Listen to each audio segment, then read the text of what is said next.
Pastor Cid, o que é vocação missionária? Como abordar o muçulmano para pregar o evangelho a eles? Como que a igreja local, pastor, pode se engajar na preparação e no envio de missionários? Se a gente vai falar já no sentido teológico, a gente vai dizer que Alá dos muçulmanos não é o mesmo Jeová dos cristãos. Eu estou apenas fazendo uma analogia, que é, quando eu morro para mim mesmo, deixo Jesus viver em mim, então Jesus passa a se revelar através de mim para as pessoas que estão à minha volta. O muçulmano, ele não precisa se tornar brasileiro para ser cristão, muito menos judeu para ser cristão, mas ele precisa aceitar o evangelho de Cristo, mantendo a sua cultura. Graça e paz no Senhor Jesus Cristo. Sejam todos bem-vindos a mais uma edição do programa De Cristão para Cristão. E hoje para conversarmos sobre um tema mais que especial.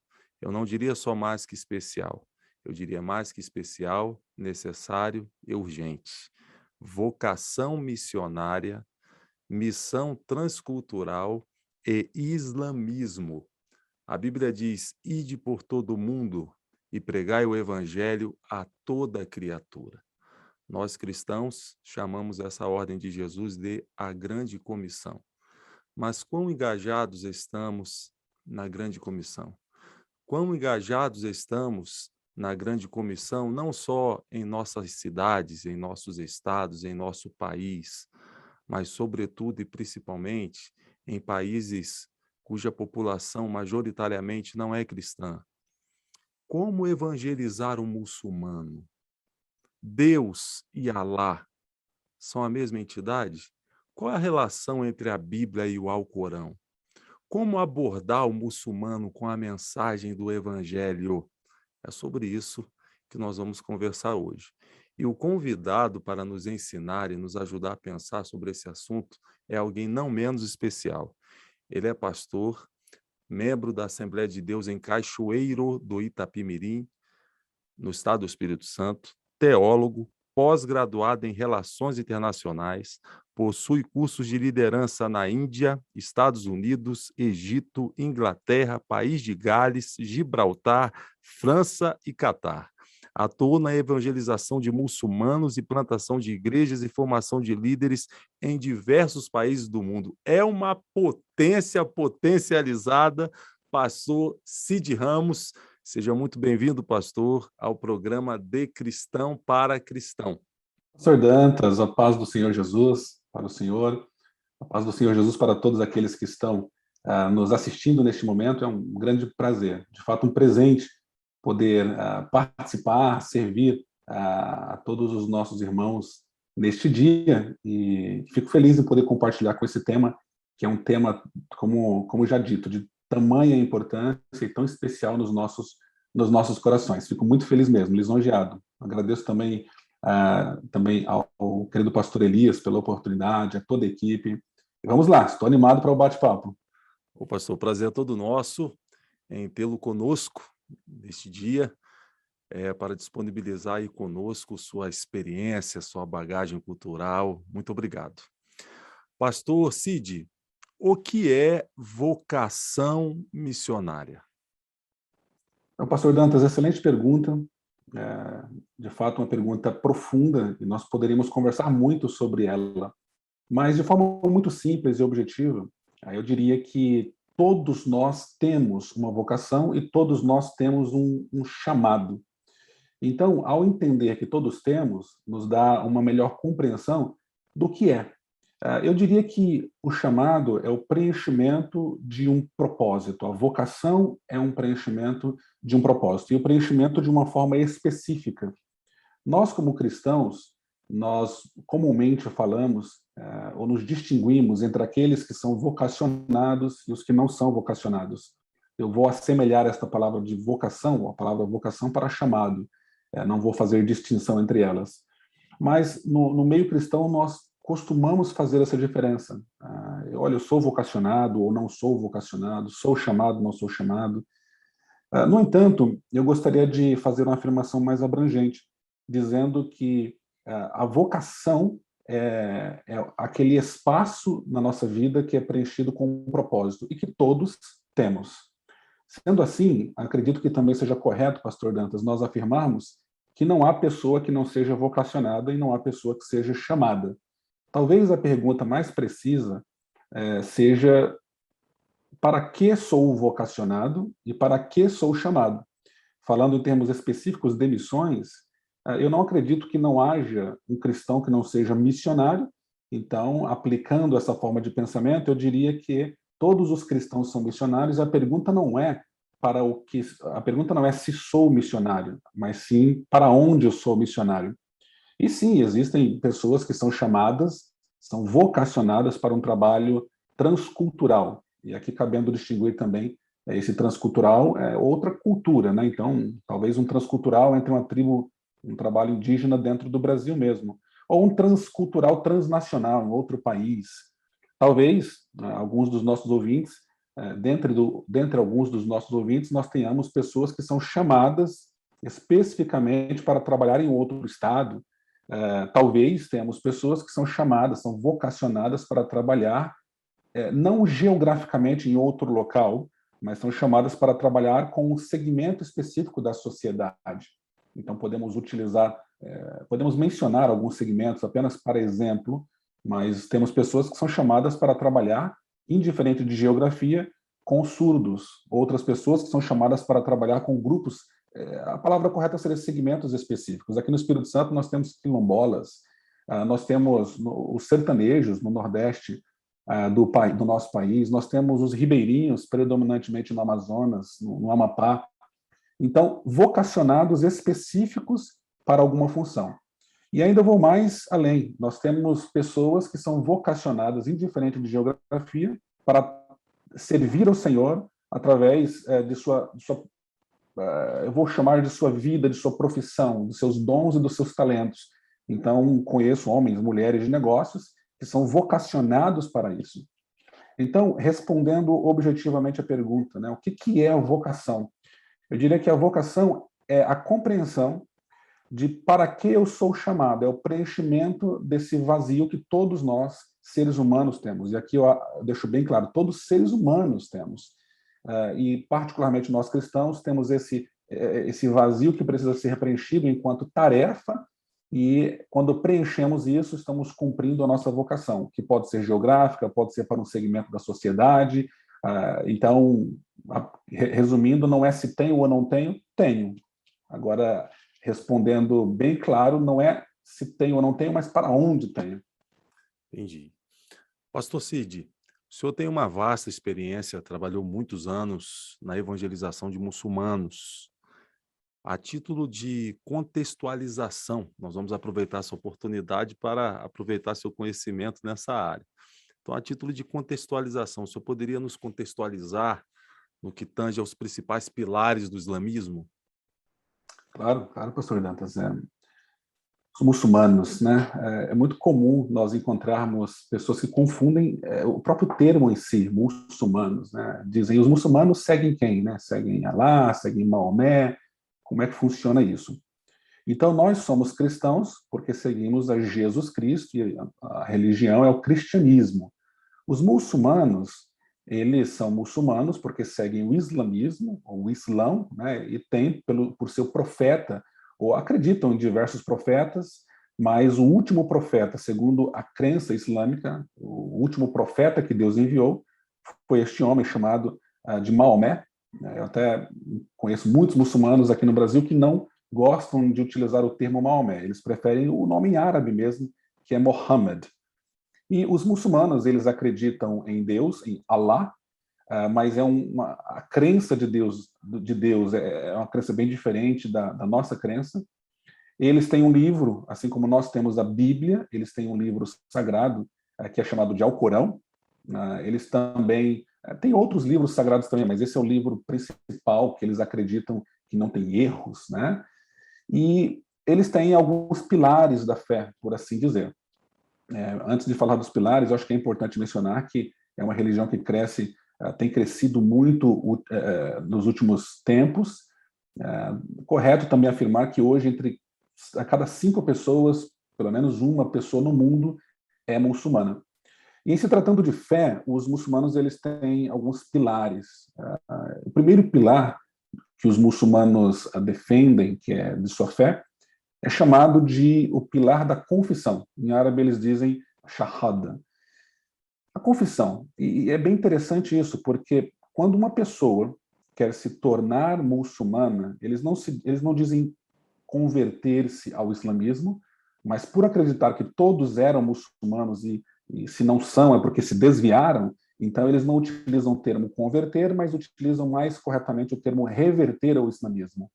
Então, se uma pessoa, segundo a teologia islâmica, quer reverter ao islamismo, ela precisa confessar, ela precisa expressar a shahada.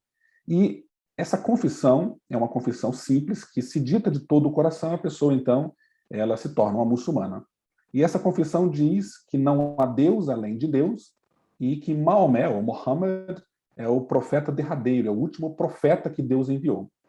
Então, quando essa pessoa diz isso de todo o coração, ela está se tornando um muçulmano. Cabe salientar que os muçulmanos não acreditam que Jesus é Deus. Acreditam, sim, que ele veio aqui na Terra, como que é um profeta de Deus, um dos profetas mais importantes, porém não acreditam que Jesus é Deus, não acreditam que ele morreu na cruz do Calvário. E este é o primeiro pilar, esse pilar da confissão. O segundo pilar é o pilar da oração. Então, muçulmanos, indiferente de onde residem, se no Oriente Médio, se na África, nos Estados Unidos, aqui no Brasil, 5 vezes por dia eles oram.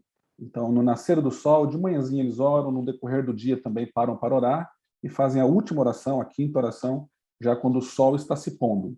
Então, os muçulmanos vão na mesquita, se viram na direção da cidade de Meca, que é onde nasceu o profeta Muhammad, e então fazem as suas orações, as suas rezas, as suas preces.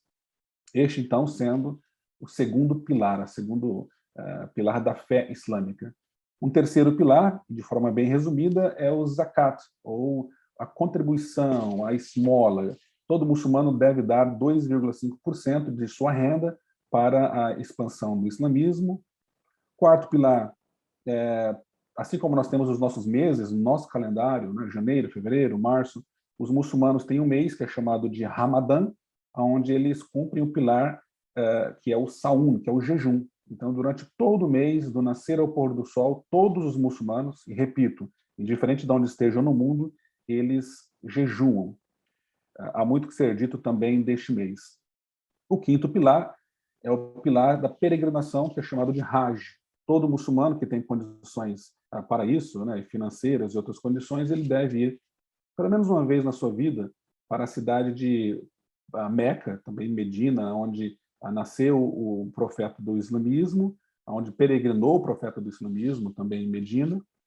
E importante mencionar que é na Hajj que eles acreditam que os pecados deles são, por exemplo, perdoados.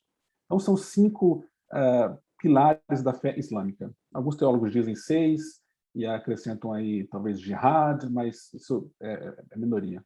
Pastor, Deus e Alá são a mesma entidade? Seria Alá o nome árabe de Deus, ou Deus o nome português, em português de Alá?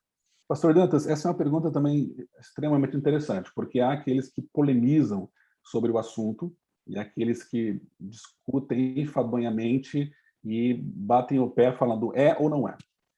Eu tenho a tendência a ser ponderado e a minha resposta vai ser depende. Né? Do ponto de vista linguístico, assim como nós chamamos Deus em português de Deus, em espanhol bem conhecido, nós falamos Dios, né? Em inglês nós falamos God. Então, em árabe, a palavra para Deus é Allah, Allah. Então, no sentido linguístico, estamos falando que Deus é Allah. No sentido, se a gente vai falar já no sentido teológico, a gente vai dizer que Alá dos muçulmanos não é o mesmo Jeová dos cristãos. Então, definitivamente, a concepção que os muçulmanos têm de Deus não é a concepção que nós temos do nosso Deus. E talvez o ponto principal a ser mencionado é que nós, cristãos, acreditamos em um Deus que é um Deus pessoal, é um Deus que se relaciona com a sua criação, é um Deus que cuja a expressão máxima de sua misericórdia e amor envia o seu Filho para entregar a vida pela sua criação e salvar a sua criação. Num contexto teológico islâmico, essa não é a compreensão de Deus ou de Alá para os muçulmanos. Alá não se revela para a sua criação desta forma. Alá é tão grande que não vai se relacionar desta forma, não vai se manifestar para a sua criação como nós acreditamos. E daí um ponto muito importante. Nós, cristãos, muitas vezes tomamos isso por garantido, uma coisa que é absurdamente, e aqui eu acho que é a palavra mais fraca que eu posso encontrar, absurdamente normal o fato de que Deus se relaciona com os homens. Isso não é normal, isso é, humanamente falando, a coisa mais anormal que a mente pode conceber, mas ao mesmo tempo faz com que isso seja a coisa mais maravilhosa. Sim, é a coisa mais anormal, mas Deus decidiu fazer assim, e ele faz porque ele pode. Muito bom. Existe uma expressão em árabe, se eu falar errado aqui, o senhor me corrige. Allah Akbar. Eu não sei se é Allah Akbar ou Allah Akbir, né? O senhor vai me corrigir. Que significa só Deus é grande ou Deus é grande. Eu posso cumprimentar o senhor, por exemplo, com essa expressão? Pastor Cid, Allah Akbar. Posso fazer isso? Seria um só Deus é grande ou não deveríamos cumprimentarmos assim? Novamente, aqui a gente precisa se situar. Nós, evangélicos, nós costumamos nos saudar com a paz do Senhor, graça e paz. Então, se eu saio na rua e se eu falo com alguém a paz do Senhor, as pessoas vão saber que eu sou evangélico. Se aquela pessoa não é evangélica, ela possivelmente pode até falar, olha, não sou crente, porque é uma expressão que, embora muito correta, muito digna, a paz do Senhor, todos deveriam se cumprimentar desta forma, mas ela é predominantemente utilizada no meio evangélico. Para os muçulmanos, eles também têm algumas frases que são predominantemente usadas no seu meio. Então, quando se encontram, eles falam Salam Aleikum, a paz esteja sobre você. E aí o outro muçulmano responde Wa Alaikum Salam, e sobre você esteja a paz. Até dizem um pouco mais, eles dizem Salam Aleikum wa Rahmatullah wa Barakatuh. Então, que a paz de Deus esteja sobre você, as suas misericórdias, as suas bênçãos. Eu posso utilizar, e eu vou chegar no Allahu Akbar, eu posso utilizar uma frase Salam Aleikum para cumprimentar uma outra pessoa? Eu posso. No entanto, se eu estou cumprimentando o muçulmano, ele vai pensar que eu sou muçulmano. Se eu não sou muçulmano e se eu estou utilizando a frase, ele vai pensar que eu estou procurando me achegar, que eu sou simpático a ele. Então, a frase Allahu Akbar, ela quer dizer Deus é grande. Talvez, ainda linguisticamente, eu poderia falar que Deus é Allah Akbar, Deus é maior que. Isso seria o exato, né? A palavra Akbar, Kibir, Kibira, está ligado a essa grandeza. E o Akbar, a esse comparativo. Então, quando eu falo Allah Akbar, coerente, Deus é grande, Deus é maior que tudo, isso é muito coerente. Mas ao dizer esta frase, eu posso ser mal interpretado no sentido de que não sou muçulmano. Há também, e aqui eu estou expressando muito o que nós vemos na mídia, dentre os muçulmanos existe aquela minoria de muçulmanos que são chamados de terroristas, e que a gente vê muito na mídia. E essa minoria de muçulmanos, eles utilizam muito esse termo, Allah Akbar, quando estão fazendo terrorismo, quando estão matando alguém, quando estão em luta, quando estão explodindo uma bomba. E esse é o termo que muitas vezes é associado com Allah Akbar. Então, um muçulmano que está do lado vai gritar Takbir! E os outros muçulmanos vão então começar a, entre aspas, utilizar-se dessa glorificação. Allahu Akbar, Allahu Akbar, Allahu Akbar. É como se fosse dizer glória a Deus, glória a Deus. Eu estou assim, fazendo uma analogia bem básica, bem simples. Se o senhor me pergunta, o senhor incentivaria esse uso? Eu não sei se eu incentivaria. Eu incentivaria uma boa compreensão do termo, porque, eventualmente, ele pode ser bem mal interpretado. Em uma conversa com um muçulmano, eu não tenho problema nenhum em utilizar o termo Allahu Akbar e dizer que eu concordo com isso, porque é verdade, Deus é maior que tudo. Mas não é algo que eu normalmente utilizaria no dia a dia. Exatamente por essas associações. Interessante. Eh, Acho interessante, pastor, que muitas vezes nós cometemos um erro, como nós discordamos às vezes de alguns pilares no que tange a doutrina, aí a gente pega tudo que diz respeito àquela religião e colocamos no pacote como se errado fosse. Mas essa mentalidade que eles têm acerca do Deus que é maior do que tudo, a Bíblia diz que nosso Deus é o Altíssimo, não é verdade? Nosso Deus é Altíssimo. Então, é por isso que o evangelho é o escândalo, porque é esse Deus Altíssimo que se revela em nós em Jesus Cristo, né? E essa percepção que eles têm acerca de Alá, na percepção deles, Altíssimo, muitas vezes falta para nós, acerca de Deus que é o Deus Altíssimo, né? Mas eu pergunto ao Senhor, vou evangelizar um muçulmano, como abordar o muçulmano para pregar o evangelho a ele, pastor? Também é uma excelente pergunta, porque quantas vezes eu fiz seminário e é muito comum entre seminaristas nós nos dedicarmos um bom tempo das nossas vidas aprendendo sobre cultura, sobre a religião islâmica, e aquilo pode nos levar para um caminho de produtividade errônea, aonde a gente acaba contabilizando pessoas como números, né? Então, já falei com uma pessoa, já ganhei duas, ganhei três e etc. Mas, de fato, nós somos seres humanos, né? Já dizia Charlie Chaplin, ele dizia, homens é o que sois, não sois máquinas, ou vice-versa, né? Não sois máquinas, homens é o que sois. E, expressando isso, a gente entende que nós somos seres humanos e nós nos conhecemos, nós nos entendemos. Da forma mais simples que eu posso afirmar agora, se eu chego para uma pessoa e eu quero alguma coisa desta pessoa em troca, essa pessoa vai saber. Talvez o exemplo que eu vou dar. Se eu quero um dinheiro emprestado de alguém e eu chego, começo a rodear essa pessoa, as pessoas vão saber que há alguma intenção, ou segunda intenção. Não é diferente, e aqui eu estou ampliando não só a evangelização de muçulmanos, mas qualquer expressão de desafio do evangelho. Se a gente chega para falar e desafiar uma pessoa a conhecer a Cristo, as pessoas sabem. As pessoas sabem.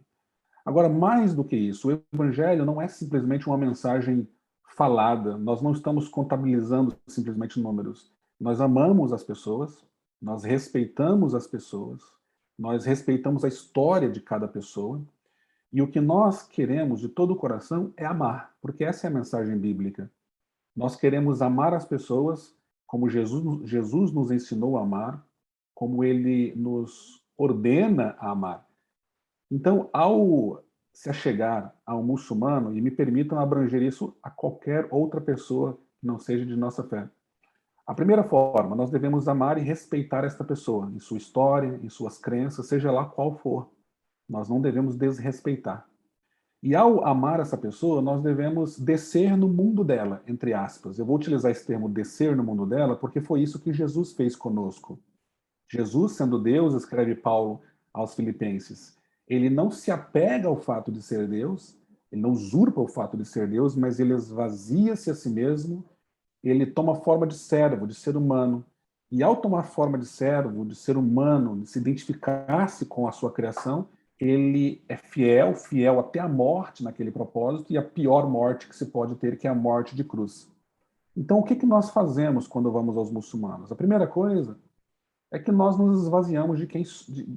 Eu vou falar de quem somos no sentido dos nossos interesses, das nossas filosofias, ambições. Nós descemos no mundo daquela pessoa como Jesus desceu no nosso. Nós nos identificamos.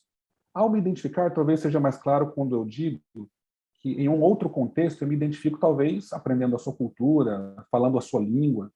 E não estou falando apenas em um outro contexto de outro país, pode ser em outro contexto no nosso país. Eu aprendo sobre essa pessoa, eu vivo a vida dela, respeitando ela.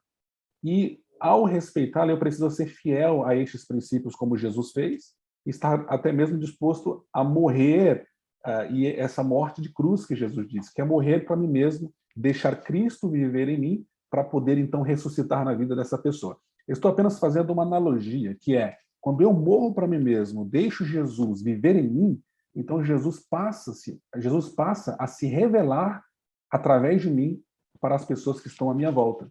Os muçulmanos não querem, eles não precisam de mim, para falar a verdade, pastor Dantas, não precisam do senhor, eles não querem, eles não precisam aceitar pastor Dantas, eles não precisam aceitar Cid. Os muçulmanos precisam conhecer Jesus. E quando nós descemos no mundo deles, quando nós nos identificamos, demonstramos esse amor verdadeiro, e eles passam a ver Jesus em nós, então essa seria a forma mais correta de aproximação, de identificação, de expressão do evangelho. Não necessariamente somente com o que eu falo, mas necessariamente, principalmente com aquilo que eu vivo, cuja expressão também é o falar. Não é porque a gente só vive que não fala, mas é algo completo. Então, eu diria que esse amor precisa estar lá de forma muito genuína. Se me permite, eu vou apenas dar um rápido exemplo. O muçulmano, às vezes eu posso ter um amigo que demora 2, 3, 5 anos, mais tempo, para ter uma compreensão clara do Evangelho. E se eu não tenho essa concepção de amor, eu posso, depois desse tempo, depois de um desafio, se esse muçulmano não aceitar a Jesus, eu poderia cair no erro de falar, ok, próximo, vamos para o próximo. Mas não é isso que é o Evangelho. Mesmo que esse muçulmano não aceite Jesus, o que é o maior desejo do meu coração, que ele encontre a verdade em Jesus que o vai libertar.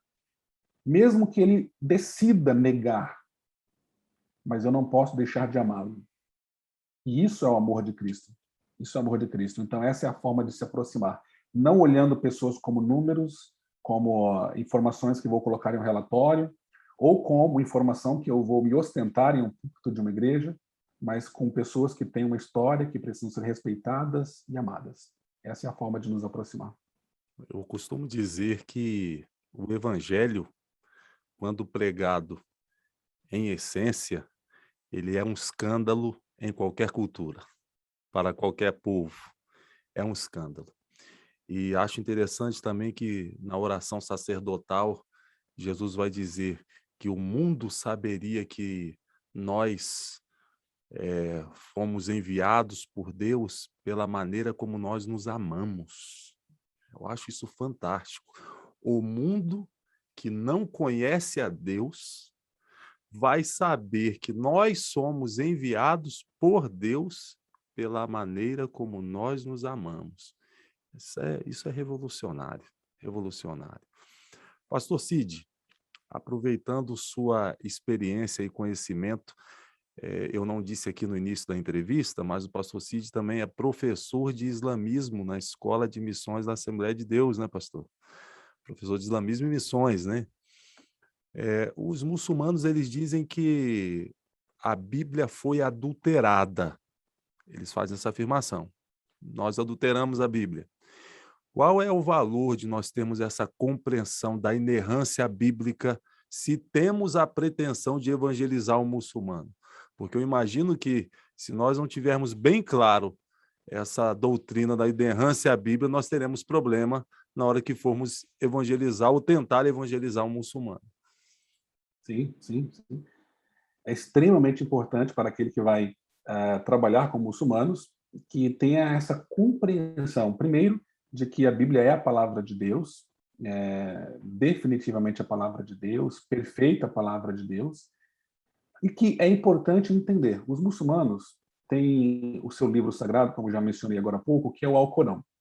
E nessa comparação teológica, os muçulmanos acreditam que o seu livro, que o Alcorão, ele é um livro eterno, que estava no céu, e em um determinado momento, lá quando Mohammed nasceu no ano de 570 depois de Cristo, e em algum momento de sua vida, não vou entrar aqui na história do islamismo, mas ele está em uma caverna e, segundo o que diz os muçulmanos, um anjo apareceu para ele e apertou o seu pescoço e o ordenou que recitasse ao recitar, então ele começa a recitar e as palavras do Alcorão, que está, entre aspas, no céu, que é um livro eterno, são ditas para o profeta Muhammad, e ele então vai se encontrando com pessoas posteriormente que vai falando essas palavras que estão no Alcorão no céu.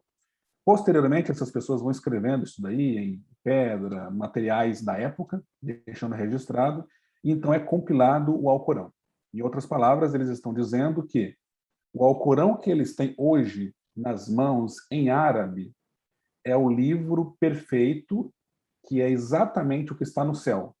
Sendo assim, Deus não inspirou um homem para escrever conforme nós acreditamos, que Deus inspira homens dentro de suas capacidades mentais, culturais, educacionais.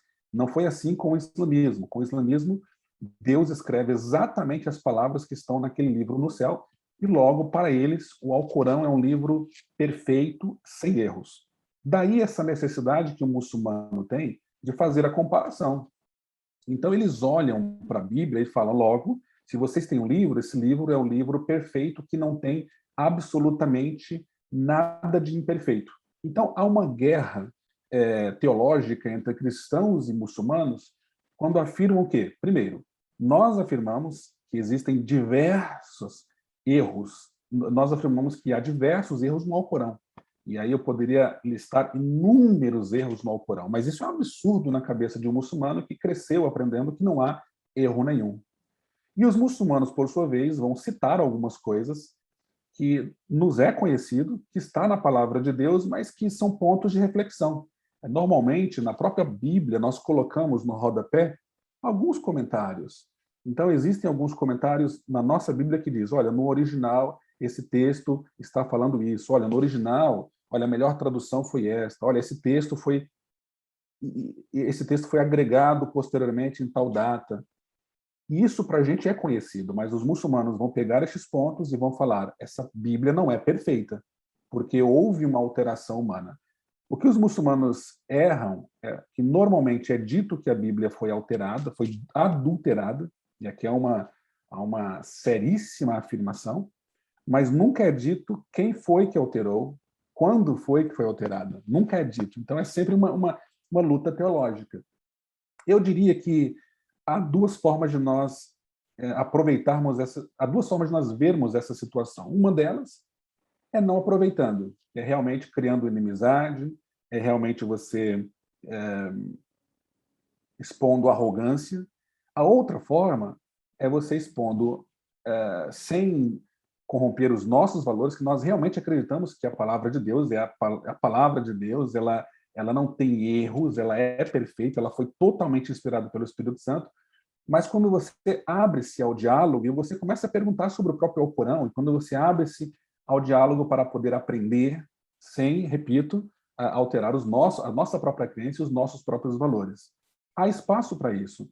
E quando nós fazemos isso, estamos demonstrando amor, humildade, estamos abrindo a porta de diálogo, e isso é extremamente válido. Mas, repito, sem alterar o que nós cremos. Não vou entrar em detalhes sobre aquilo que o Alcorão diz, que nós acreditamos que enfim, está errado. Não vou entrar no fato de que vários Alcorões foram queimados em um determinado momento lá atrás na história para que ficasse só um. Então, quer dizer, quem foi que definiu que aquele seria o mais preciso ou seria o perfeito? Não vou entrar no fato dessas questões bíblicas, mas todos aqueles que querem trabalhar, querem se envolver com muçulmanos, precisam sim estudar este assunto, porque é um assunto muito grande em uma conversa com muçulmanos. Legal, legal, bacana, pastor. Eu vou dar uma dica. Geralmente, quando as pessoas chegam para mim criticando a Bíblia no que tange a versículos que foram incluídos, versículos que foram excluídos, versículos que estão diferentes em traduções diferentes, texto receptus, texto crítico e etc. Geralmente eu faço essa pergunta: qual é a doutrina cardinal do cristianismo que é afetada com ou sem esse versículo? Nenhuma. Nenhuma. Então, geralmente, quando as pessoas vêm criticar a Bíblia para mim, falando, por exemplo, o final de Marcos 16 era para acabar no versículo 8, acaba no versículo 20.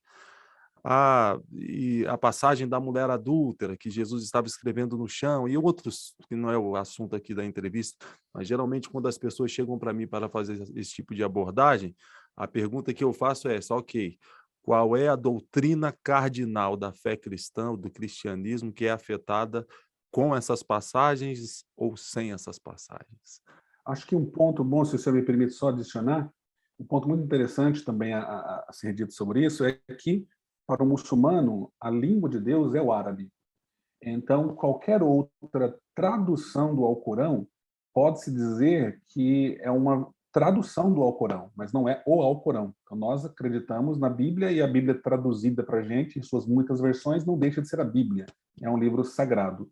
Para os muçulmanos, Deus fala árabe, embora Deus entende todas as línguas, mas o Alcorão no céu está escrito em árabe. Daí a necessidade, inclusive, de muçulmanos no Brasil aprender orações em árabe, também dado a sua para poder falar também a língua de Deus.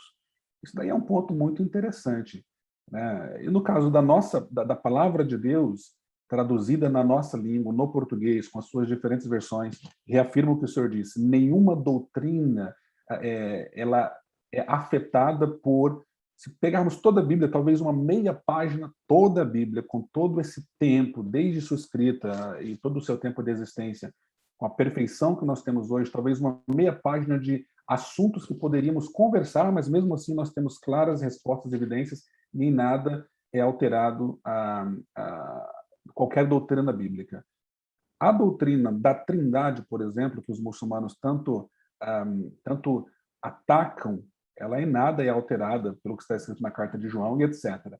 Mas, repito, é um assunto grande que precisa da atenção daqueles que vão servir aos muçulmanos com o amor de Cristo. Entendi, perfeito, pastor, perfeito. O pastor Cid, ele atuou também em vários países na formação de líderes, é um especialista em liderança, não é verdade? Então, nós queremos explorar esse conhecimento dele também. Pastor, o senhor acha que a atual crise de ansiedade, depressão que assola as pessoas, sabe, eu posso chamar de crises universais, né? Tem alguma relação com falta de sentido? Pastor Dantas, talvez essa pergunta nos remeta àquela primeira pergunta de vocação. Na minha forma de ver, todos os seres humanos têm esse vazio existencial que precisa ser preenchido por alguma coisa. Então, a gente costuma dizer, né, o pássaro nasceu para cantar, o peixe nasceu para nadar, o ser humano nasceu para adorar. Essa que é a verdade. E a gente adora. Se nós não estamos adorando a Deus, nós adoramos outra coisa. A gente adora pedra, a gente adora tecnologia, a gente adora alguma coisa. E porque o ser humano foi feito para isso. Ele foi feito para poder adorar. E esse vazio precisa ser preenchido. Agora, este vazio, erroneamente, o ser humano tenta preencher através de elementos como a fama, como o poder, talvez olhando, e mesmo sem palavras, mas talvez expressando silenciosamente: eu tenho dinheiro, por favor, preencha o meu vazio, preencha esse buraco que tem dentro de mim. Olha, eu tenho fama, olha, eu sou bonito, olha, eu tenho recursos, olha quem eu sou, olha a minha importância. No entanto, os seres humanos jamais vão conseguir preencher o vazio que tem dentro de si com estes valores, fama, poder. O ser humano precisa preencher esse vazio com o amor incondicional de Cristo, que é a única base de valor que jamais, e aqui estamos falando incondicional, né? É incondicionalmente, essa base sempre vai estar lá. E quando nós somos preenchidos com o amor incondicional de Cristo, a gente passa a ter um senso de propósito. Me lembro do que está escrito aos Hebreus, no capítulo 11, e o escritor, quando fala sobre Abraão, sobre os heróis da fé, ele diz que os que tais assim faziam, falavam, eles demonstravam claramente que estavam buscando uma pátria superior. Nós, cristãos, temos uma identidade muito clara de peregrinos. Nós não somos daqui da terra. Nós, secundariamente, somos cidadãos brasileiros, mas primariamente nós somos cidadãos dos céus. E isso não deve ser algo estranho de ser dito. Isso é a coisa mais clara e óbvia possível. Nós estamos aqui no mundo e estamos aqui no mundo por um propósito. Eu até vou mais longe. Se o Senhor Jesus Cristo, ou o Senhor Jesus Cristo que nos salvou, ele nos justifica, nos regenera, para que nós ainda estamos no mundo? Para que ele não nos leva para o céu? Porque lugar de gente santificada, justificada, é no céu. Mas ele nos deixa aqui para um propósito. E este propósito, e é aqui que talvez seja o segredo de tudo, o Senhor nos fez como indivíduos, cada um de nós somos diferentes, e cada um de nós somos amados incondicionalmente por Deus da forma que somos. Então nós precisamos, em Cristo, encontrar quem nós somos, como Ele nos ama. Eu não posso olhar para um pregador, e a gente fazia muito isso, quantas vezes eu fiz isso, olhava para um pregador famoso na minha adolescência e eu queria pregar como aquele adolescente famoso. Olhar para um cantor famoso e querer cantar como ele. Olhar para um missionário e falar, eu não estou falando como exemplo, eu gostaria de ser como ele. Não isso, mas a imitação, uma confusão de identidades. Nós somos alguém e da forma com que somos, na nossa identidade, somos amados por Deus. Temos os nossos dons, os nossos talentos, a nossa história, e o Senhor Jesus nos ama desta forma. Então, eu acredito claramente, que quando os seres humanos erram ao bater em portas que não sejam Jesus Cristo, os seres humanos vão aumentando esse vazio existencial, eles vão se frustrando e aí vão vindo uma série de doenças emocionais que, obviamente, se tornam, em muitos casos, doenças físicas também, que é a depressão, que é a angústia, que é o medo. E aí a gente está falando de crises, inclusive, existenciais. Talvez a mensagem mais clara que a gente poderia deixar para qualquer ser humano aqui é que Jesus Cristo é o caminho para o seu vazio existencial. E não apenas para completar a sua vida, mas para completar a sua vida e te levar para morar com Ele no céu. Não é para te livrar do inferno. Jesus Cristo ele não oferece um seguro contra incêndio, sabe? Vou te livrar do inferno. Isso é o de menos, isso é uma mera e simples consequência. Ele te faz algo muito, mas muito, infinitamente maior, que é preencher a sua vida, que é o que nós chamamos biblicamente de te encher com o Espírito Santo, e te leva para morar com ele no céu eternamente. Isso é incomparável. É o escândalo do Evangelho. Muito bom. Enquanto o senhor falava sobre propósito, eu lembrei de uma expressão de um pastor Pedro Soares da Silva, lá de São Borja. Espero que ele esteja nos assistindo aí. E os irmãos de São Borja mandem um abraço aí ao pastor Pedro. Ele dizia assim: enquanto o Filho de Deus não cumpre o seu propósito na terra, ele é imortal. Nunca mais esqueci essa expressão utilizada pelo pastor Pedro. Pastor Cid, o senhor acha possível nós sermos semeadores de propósito na vida das pessoas? Se sim, como? Como semear sentido, propósito na vida das pessoas? A resposta é sim, podemos, e mais do que isso, nós devemos. Entendo que é para isso que estamos aqui na Terra, para revelar este propósito que é Cristo quem dá. Agora, de forma prática, eu gostaria de voltar para o que Paulo disse aos Filipenses e trazer uma aplicação disso. Imagine que a forma com que nós vivemos é esvaziando-se de si mesmo, porque é isso que Paulo diz para os filipenses fazerem. Ele diz assim: de sorte que haja em vós o mesmo sentimento que houve em Cristo Jesus, ou em algumas versões, né, tem a mesma atitude que houve, ou que Cristo Jesus teve, que, embora sendo Deus, não se apegou, não usurpou o fato de ser Deus. O que nós, como cristãos, então fazemos? O que Paulo está nos dizendo, e aí ele eloquentemente, inspirado pelo Espírito de Deus, diz, é que nós somos um vaso de barro. Né? Eu costumo dizer, nós somos um copo, um recipiente. E ao sermos um recipiente, um vaso de barro, o vaso em si não é importante. Mas o que é importante é o tesouro dentro do vaso. São questões tão óbvias, mas às vezes nós lemos os textos rapidamente e não prestamos muita atenção nisso. O vaso de barro é uma informação que nos é dada para falar que O vaso de barro não tem importância, a não ser que haja um tesouro. E nós somos esse vaso de barro e Jesus é esse tesouro. Assim como a palavra de Deus também diz que nós somos a casa de Deus. Agora, cá entre nós, a casa de Deus sem Deus, o que seria? O mais importante é que Deus esteja na casa. A gente pode, eu vou mais longe, utilizo o que Paulo também falou, nós somos cartas escritas. Se nós somos cartas, então um papel em branco, ele não tem o seu valor. Mas agora a mensagem escrita nesse papel, ele tem o seu valor. Então o que Jesus, e eu vou utilizar a sua palavra, escandalosamente está falando para a gente, é que nós somos, eu vou utilizar de novo o que Paulo falou, nós somos ministros da reconciliação.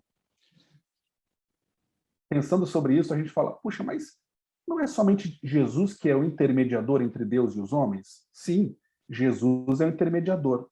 E como é que eu sou um ministro da reconciliação? Como é que eu vou pegar na mão dos seres humanos, de um lado, e na mão de Deus, e vou reconciliar o ser humano com Deus?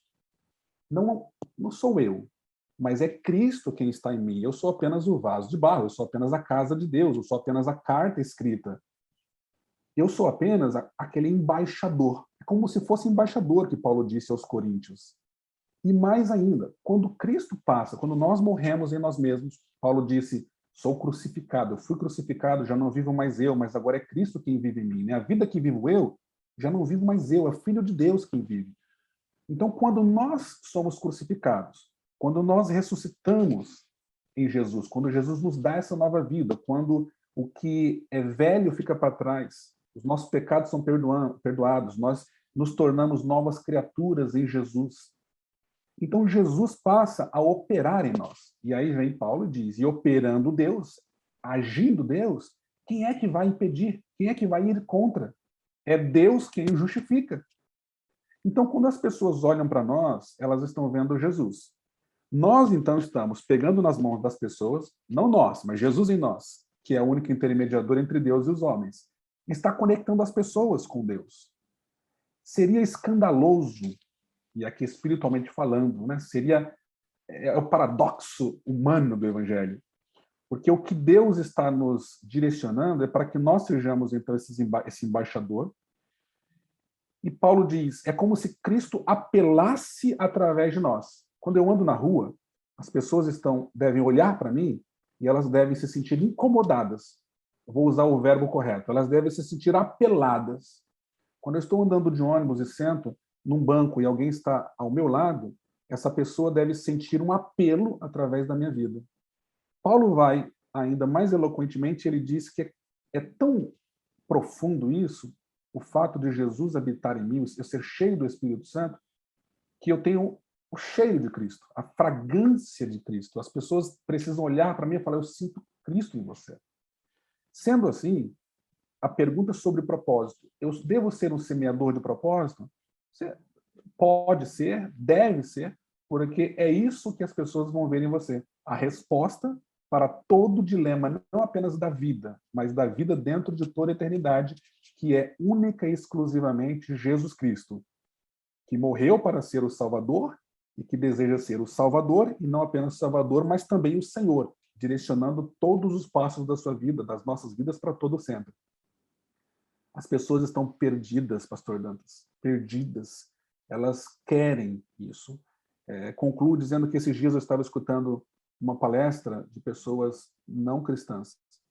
Aliás, eu vou falar não evangélicas, alguns se dizendo cristãos, mas não seguidores de Cristo, não frequentam igreja, não leem a Bíblia assiduamente, não oram, não falam assiduamente com Deus. E esse jovem falou, se tudo isso que os cristãos dizem é verdade, é o que nós queremos. E eu estava me perguntando, e o que falta? O que falta? Porque é isso.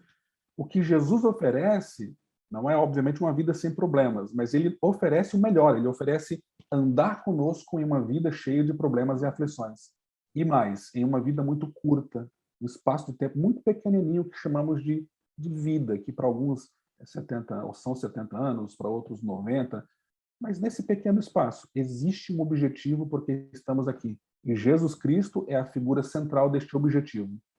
Então, que as pessoas vejam esse propósito em nós, vejam Jesus em nós. Muito bom, pastor.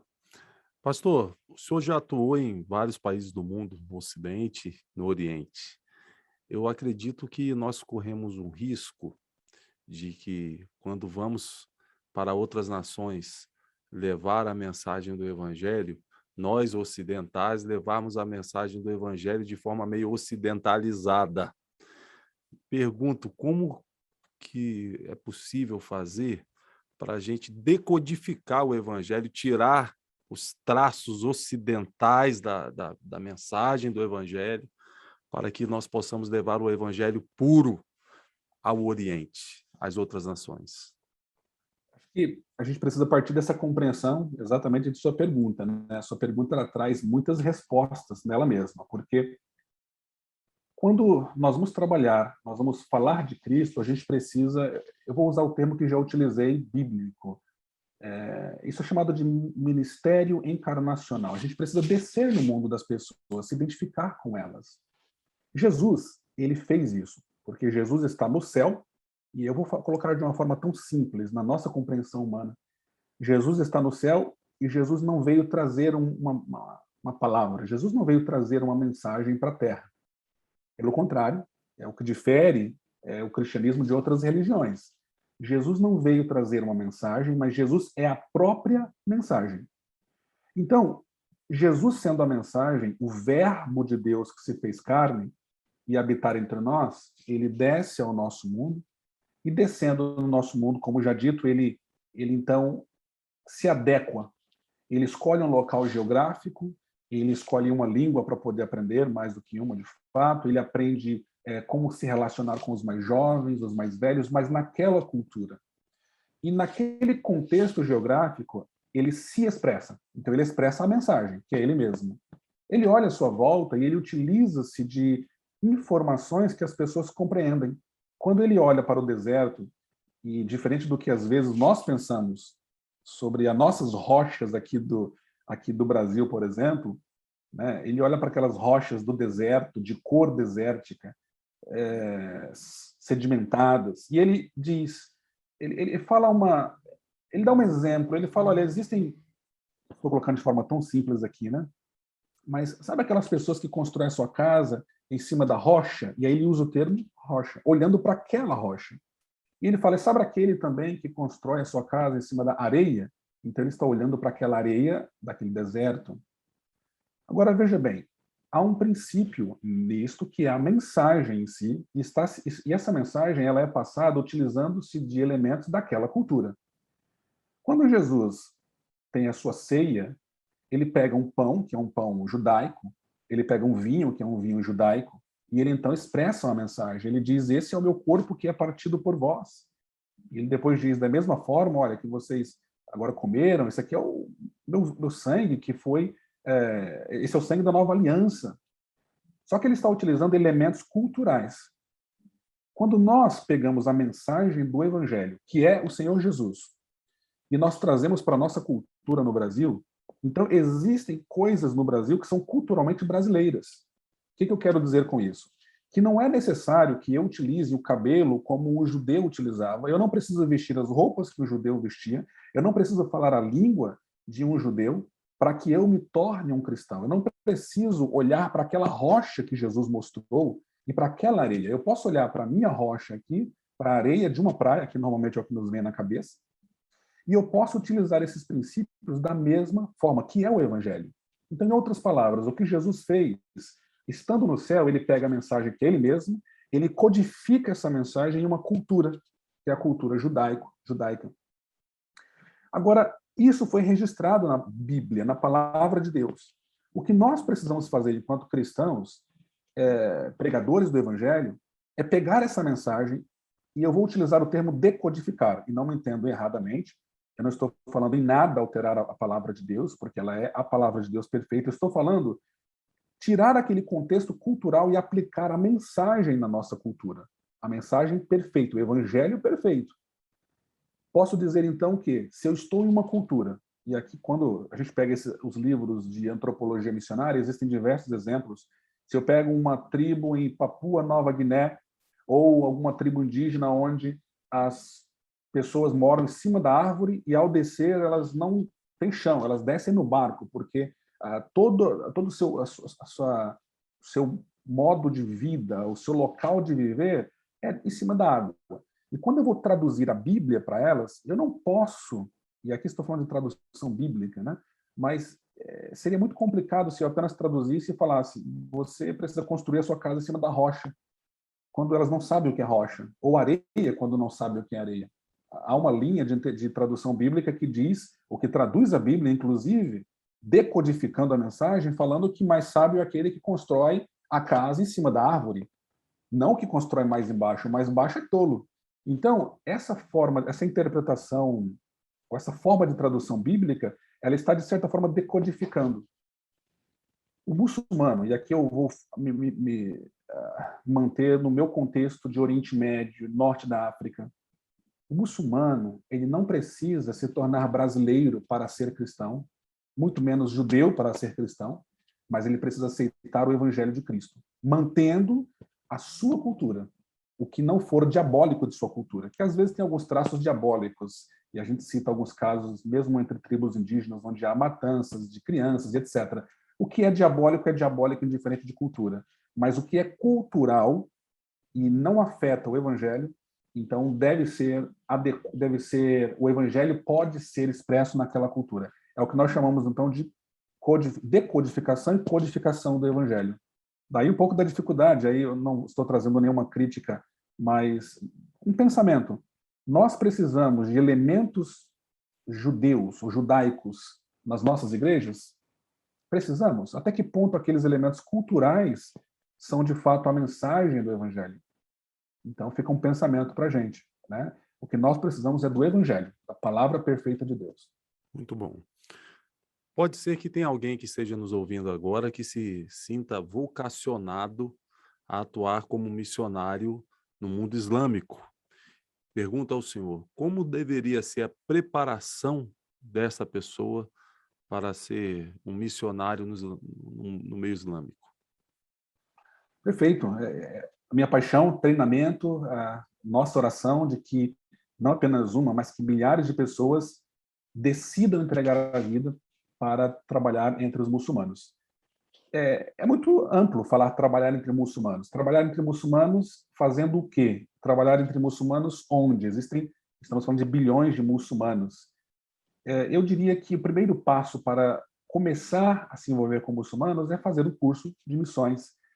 Eu não posso deixar de defender a escola, a nossa escola, a EMAD, a Escola de Missões das Assembleias de Deus, oferece um curso básico, e aqui eu já estou, né, fazendo a propaganda da escola, porque é um primeiro passo, onde qualquer interessado já vai ter uma boa carga de informações de excelente qualidade. Mas não basta ficar aí. Eu acho que precisa prosseguir, e vai depender muito do que essa pessoa vai fazer, aonde vai fazer. É interessante, a maior parte dos muçulmanos não estão no Oriente Médio, eles estão na Indonésia, é o país com maior população, fazendo a correção, né? É o país com maior população islâmica. Talvez você que está nos ouvindo decida estudar em um país que é predominantemente muçulmano, então talvez o seu caminho seja uma rota acadêmica. Talvez você tenha negócios, você trabalhe e no seu trabalho você tem contato com muçulmanos, seja aqui no Brasil ou seja fora. Nós temos uma onda migratória fantástica acontecendo nos últimos tempos. Estatísticas dizem, eu não me recordo a fonte para poder citar agora, mas apenas para dar uma ideia de que nós temos dezenas, acho que se não me engano são 27 países que têm se movimentado, países perseguidos que têm se movimentado livremente aqui dentro do Brasil, e grande parte deles são de países predominantemente muçulmanos. Então, aproveitar a oportunidade local, na nossa cultura, para poder falar de Cristo. Talvez você, repito, a sua empresa trabalha com um envolvimento com outros países, seja importação, exportação. Talvez seja uma outra área da sociedade, em mídia, talvez seja na área governamental. Eu me pergunto onde estão os brasileiros diplomatas que querem ser diplomatas, agindo dentro da Constituição, mas ao mesmo tempo sendo, eu vou usar esse verbo no gerúndio, né, sendo Cristo para as nações, permitindo que Cristo viva neles, nas nações. Então há muitos caminhos. Primeiro passo, EMAD. Segundo passo, existem escolas que vão lhe dar um treinamento mais especializado sobre o islamismo. Porque esse vídeo está, obviamente, na rede mundial de computadores, eu não citaria agora, mas me colocaria à disposição nos comentários para passar o meu contato pessoal e citar alguma dessas escolas mais especializadas que dão cursos apenas, talvez cursos mais avançados na área de islamismo. Mas, repito, essas são duas formas. Uma coisa é certa, Deus está disposto e tem planos para você para usar os seus talentos. Eu tenho um amigo que ele falava assim, eu não sei fazer nada. Ele vivia fazendo aqueles origamis, né? E não sabe fazer nada, ele tinha dificuldades. Deus o usou para fazer origamis em um certo país, não vou mencionar aonde, bem longe daqui, do outro lado do mundo, e tem usado a vida dele poderosamente fazendo origamis, como empresa de origamis. Então não tem... O Senhor Deus é muito criativo. Ele é muito criativo. E ele quer usar a sua vida, a nossa vida, a minha vida, da forma mais criativa e poderosa possível, que é o que ele faz. Muito bom. Como que a igreja local, pastor, pode se engajar na preparação e no envio de missionários? Partindo do pressuposto que alguém esteja ouvindo o senhor agora, que é de alguma igreja que não apoia nenhum missionário, não enviou nenhum missionário, vai começar do zero. Como que uma igreja local pode se engajar na preparação e no envio de missionários? Eu costumo dizer, pastor Dantas, que existem 3 fases no envolvimento de uma igreja. O primeiro passo é aquele passo da comoção. É quando nós falamos sobre missões na igreja, eventualmente alguém está no púlpito e prega, e a igreja se comove, chora. Quantas vezes, hoje tenho tido mais dificuldades de ver, mas quantas vezes em um passado não muito distante a gente via pessoas se aproximando do púlpito, pastor Dantas chorando. Isso é comoção.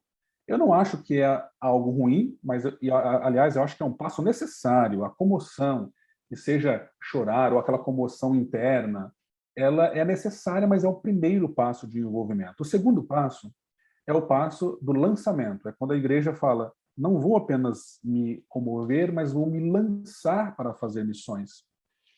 Posso afirmar para o senhor, categoricamente, a maior parte das igrejas no Brasil, não estou falando de denominação, a maior parte das igrejas evangélicas do Brasil já não se comovem mais com missões. Das igrejas que se comovem com missões, estamos falando de um número pequeno, a maior parte apenas se comove, elas não vão para o segundo passo, que é lançar-se. E o lançar-se é necessário ter informação, buscar informações, participar de bate-papos criativos como esse, ou bate-papos interessantes como esse, falando sobre o que nós queremos aprender.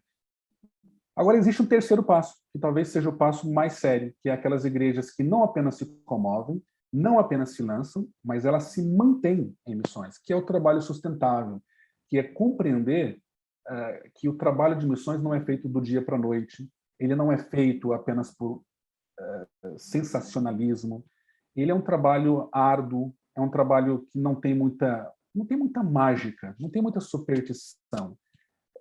A igreja que quer trabalhar com missões, ela precisa, baseado em oração, baseado na palavra de Deus, mas precisa trabalhar e trabalhar duro. Trabalhar duro. No envolvimento com missionários, a gente está falando do treinamento de missionários, envio de missionários, cuidado pastoral de missionários, etc. O cuidado da vida do missionário, isso é muito amplo. Há igrejas que decidem enviar mais do que um missionário, então estamos falando do cuidado não do missionário, mas agora da equipe de missionários. Não apenas enviando missionário para sofrer, mas enviando missionário para ter uma vida digna e servir a Cristo. Então, 3 etapas: comover, lançar-se, ficar. Essas são as 3 etapas. Na fase de comover, é buscar informação. Na fase de se lançar, é buscar informação nos meios certos também. E na fase de permanecer, eu diria, levar a sério também, com as informações e fazendo um trabalho maduro, um trabalho que perdurará. E aí, falando estatisticamente, se poucas igrejas hoje têm se comovido, menos ainda têm se lançado. E menos ainda, muito poucas, dá para numerar em mãos aquelas que têm comovido, se lançado e permanecido fazendo missões. Interessante. Vale ressaltar e aproveitar a oportunidade para divulgar também. O pastor Eliseu vai agradecer lá. A Escola de Missões da Assembleia de Deus está disponibilizando a abertura de núcleos, né? Núcleos de missões nas denominações, nas igrejas. Então, se a sua igreja tem esse interesse, pode estar entrando em contato com a Escola de Missões, a EMAD, e aí verificando a possibilidade de abrir um núcleo na sua igreja para preparar e enviar missionários. Há muitas formas, pastor Dantas, se me permite ainda adicionar, há muitas formas, muitas possibilidades com a EMAD. Existe esse núcleo, existe o material impresso, também existe o material online hoje disponível, então para aqueles que querem fazer o curso online, não querem necessariamente ir na igreja, existe a igreja que gostaria de ter um trabalho de missões na sua própria igreja, poderia entrar em contato com a EMAD, tentar organizar alguma coisa, então tudo isso é possível. E claro, literatura sempre é muito bom, né? Então há muitos livros que podem ser lidos nessa área. O nosso programa é chamado De Cristão para Cristão, e já é uma tradição nossa, como última pergunta, nós concluirmos o programa com esta que vou fazer ao senhor agora. Pastor Cid Ramos, o que é o Evangelho? Pastor Dantas, a gente tem falado sobre o Evangelho nesse nosso bate-papo, sobre essa, eu vou usar o termo loucura humana que é o Evangelho. O Evangelho, já falamos, Cristo é o Evangelho, mas mais profundo ainda, a história por trás disso é que Deus, e aí eu gostaria de fazer, estamos falando sobre muçulmanos, eu gostaria de convidar os nossos ouvintes para que pense como, eventualmente, um muçulmano que não tem essa compreensão cristã, ou judaico-cristã, que você e eu naturalmente temos, por já ter crescido em um país com esse conhecimento cristão. Pense como um muçulmano. E aí, ao pensar como muçulmano, você vai ter talvez mais facilidade para compreender este evangelho. Nós falamos que Deus criou tudo. E por tudo, já assistiu aqueles vídeos na internet falando da dimensão dos planetas, da infinitude que há, do tamanho, então, de milhares, bilhares, trilhares de planetas, estrelas, e aí compõe-se galáxias, compõe-se universo, alguns cientistas dizem o multiverso, não apenas um, realidades diferentes. E nós estamos afirmando que Deus criou tudo. E, humanamente falando, nós estamos sendo absurdamente loucos em afirmar que este Deus decidiu dar um passo e pisar, morar dentro desse grãozinho de areia, que nós chamamos de planeta Terra. Isso, por si só, para um muçulmano, já é uma loucura absurda, já é fora da compreensão, porque Deus não faz isso. Mas se não fosse suficiente dizer isso, a gente vai mais além. A gente fala que esse Deus decidiu nascer no interior de um país, ter um sotaque interiorano. Ele decidiu nascer em um local que cheira esterco de animal, cheira em um local não apropriado. E se o senhor me fala deste evangelho pela primeira vez, eu vou falar, isso é absurdo, isso é loucura. Deus não faz isso. Então, é como se as minhas pernas já estão fracas, já não estão mais conseguindo absorver nada, porque eu sou humano, e aí eu digo, mas Deus foi mais longe. Deus andou de jeguinho. Deus foi mais longe, ele foi um carpinteiro. Deus permitiu-se vestir roupas de humanos, ou você não acha que ele foi picado por mosquitos, ou talvez um dia, não sei, martelou um martelo na carpintaria, martelou um martelo no dedo na carpintaria. Deus permitiu-se ser zombado. Deus permitiu-se ser cuspido. Ser cuspido. Ele permitiu-se ser colocado numa cruz. E aí a palavra de Deus fala, mas então quem matou Deus? Deus, na verdade, se entregou. Porque ninguém teria a capacidade de ir atrás de Deus, correndo, prendê-lo e matá-lo. Para cumprir a justiça de Deus, Jesus entrega a sua vida na cruz do Calvário. Deus fazendo isso, e ele morre. Isso é um absurdo, isso é uma loucura tão grande, tão grande, tão grande, que Paulo, inspirado por Deus, olha e fala, para o mundo, isso é loucura. Essa história de se te fez alguma coisa, revida. Se te bateram, bate de novo. O paradoxo do evangelho é não dar outra face. Se você quer ser o maior, a lógica é, seja o maior. Pastor Dantas, não é isso que a gente fala? Quer ser o maior? Seja o maior. Faz um curso de coaching. Você pode. Mas aí com o evangelho quer ser o maior? Seja o menor. E para piorar toda a situação, que eu acho que é o cúmulo do cúmulo do cúmulo, o evangelho traz uma mensagem, um grande teólogo chamado Dietrich Bonhoeffer, ele diz claramente, você quer ser cristão? Aqui é a mensagem do evangelho, vem e morre. Então, se você quer viver, vem e morre. Isso é loucura, isso é paradoxo. Então, Paulo, como disse, inspirado por Deus, ele diz, o mundo olha isso como a maior barbaridade, a inteligência humana possível, porque Deus não faz isso. E aí Paulo diz, mas para nós que cremos e sabemos que isso é verdade, isso daí não é loucura, mas é o poder de Deus.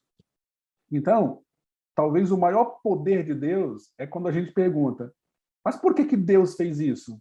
Então a resposta é, porque ele pode. Porque ele pode. E ele quis. E então o que é o Evangelho? O Evangelho é a demonstração do amor e da justiça de Deus através de Jesus, da pessoa de Jesus, que veio ao nosso mundo, se identificou com a gente, ele desceu no nosso mundo, mesmo sendo Deus, nós precisamos se esvaziar de nós mesmos, porque nós temos coisas que não prestamos. Nós precisamos morrer para nós mesmos. Ele não precisava. Ele marcou o exemplo. E ao fazer isso, ele então se identifica com a gente e morre. E essa é a mensagem do Evangelho. Nós precisamos então fazer isso com os outros. Sermos crucificados para nós mesmos e passarmos a viver Cristo para os outros. Porque nós precisamos morrer para nós mesmos, para que Cristo então seja revelado em nós. Somos embaixadores e a nossa vida precisa apelar. E isto é o Evangelho. Pastor, eu faço essa pergunta, já fizemos inúmeras entrevistas aqui. Em todas elas, a gente conclui com essa pergunta, o que é o Evangelho. Então, em cada entrevista, eu ouço uma resposta. E a conclusão que eu chego é que a mensagem do Evangelho é de uma largura, uma altura, um comprimento, uma profundidade, um alcance, é de uma beleza que não cabe em palavras humanas limitadas e limitadoras.